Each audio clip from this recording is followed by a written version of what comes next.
Hello, welcome to ஒரு news பல views. Bihar சட்டசபை தேர்தல் முடிவுகள் வெளிவந்திருக்கு. பாரதிய ஜனதா கூட்டணி 202 இடங்களுக்கு மேல வெற்றி பெற்று இருக்கு.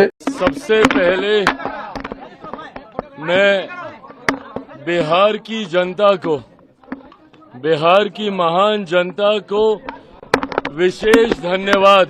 இந்தியா கூட்டணிக்கு 30 இடங்களுக்கு கீழே தான் கிடைச்சிருக்கு.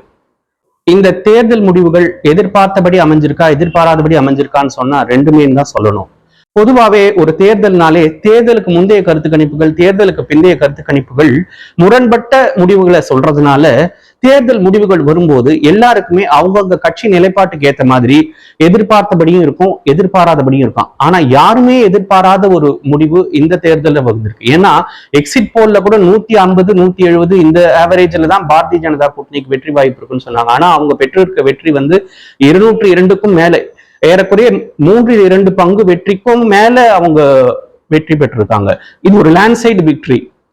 இந்த எதிர்பாராத வெற்றி ஜெயிச்சவங்களுக்கு ஒரு பெரிய ஆச்சரியத்தையும், தோத்தவங்களுக்கு ஒரு பெரும் அதிர்ச்சியையும் கொடுத்திருக்கு.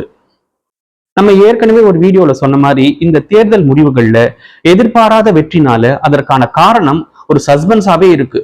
ஜெயிச்சவங்க அதை பத்தி கவலைப்பட மாட்டாங்க, தோத்தவங்க போஸ்ட்மார்ட்டம் ரிப்போர்ட் மாதிரி ஒரு போஸ்ட் டிஃபீட் ரிப்போர்ட்டை இந்நேரம் ரெடி பண்ணிட்டு இருப்பாங்க. நமக்கு அதை பத்தி கவலை இல்லை. ஆனா என் ஃப்ரெண்டு ஒருத்தர் ஒரு கேள்வி என்ன கேட்டாரு.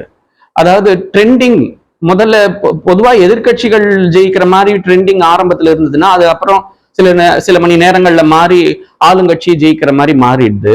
ஆனா ஆளுங்கட்சி ஆரம்பத்துல இருந்தே ஜெயிக்கிற மாதிரி ஒரு ட்ரெண்டிங் இருந்ததுன்னா அந்த ட்ரெண்டிங் கடைசி வரையும் கண்டினியூ ஆகி அந்த ட்ரெண்டு இறுதியில அவங்களுக்கு தான் விக்டரி கிடைக்குது.